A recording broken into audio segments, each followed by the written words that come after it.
In this video, we are going to talk about the third and fourth torques involved in running. Starting with torque number 3, this torque will come from the right arm. Since the right arm has been thrust in front of our athlete, we know then that a force, relatively speaking with regards to direction, will end up pulling the right shoulder forward. And if this were the only force acting on the body, the question then is this: which direction, if any, will it cause our athlete's upper body to turn? Well, in this case, and with respect to the spinal column, the force pulling on the right shoulder is displaced to the right of it. So we know that it has to rotate the body in one direction or the other. And if we imagine this pulling force continuing in the same direction, forward, we can then see that it will produce a counterclockwise torque around the spinal column as seen by the direction of this arrow.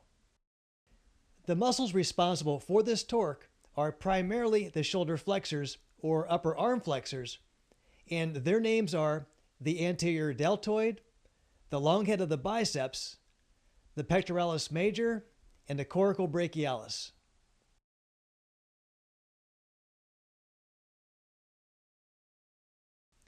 The fourth torque involved in running will come from the left arm.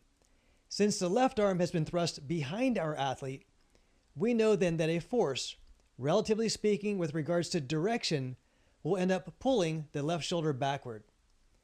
And if we imagine this pulling force continuing in the same direction, we can then see that it will also produce a counterclockwise torque around the spinal column as seen by the direction of this arrow. The muscles responsible for this torque are primarily the shoulder extensors or upper arm extensors, and their names are the posterior deltoid, the triceps, the teres major, and the latissimus dorsi.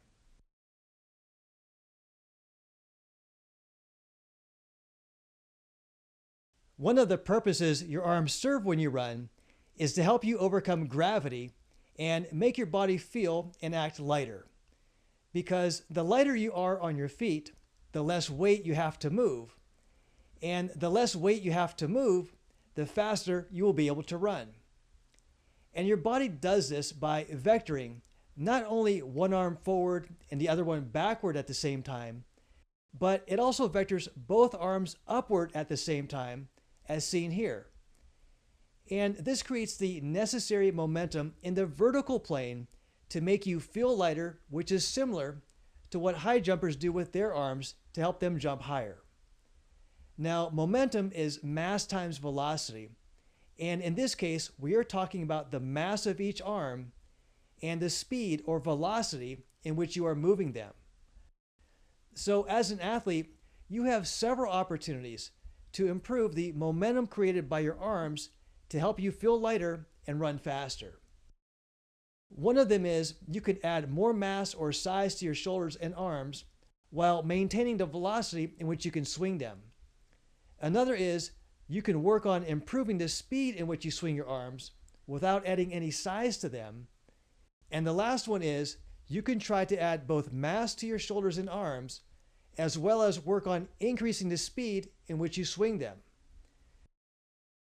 This is why you may have noticed that many sprinters have really big arms, because it helps them create more momentum in the vertical plane when they run, making them lighter in the air and therefore making them faster.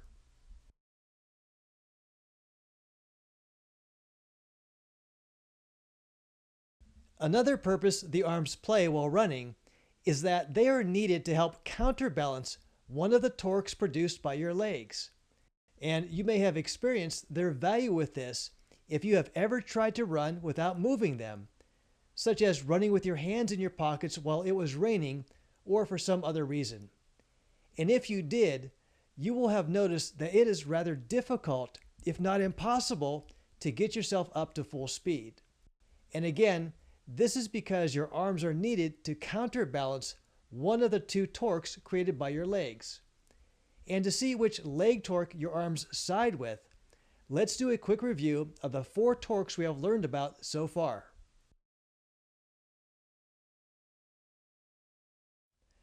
Torque number 1 from video number 1 of this series produced by the glutes and hams, quads, and calves was found to be a counterclockwise torque in this image.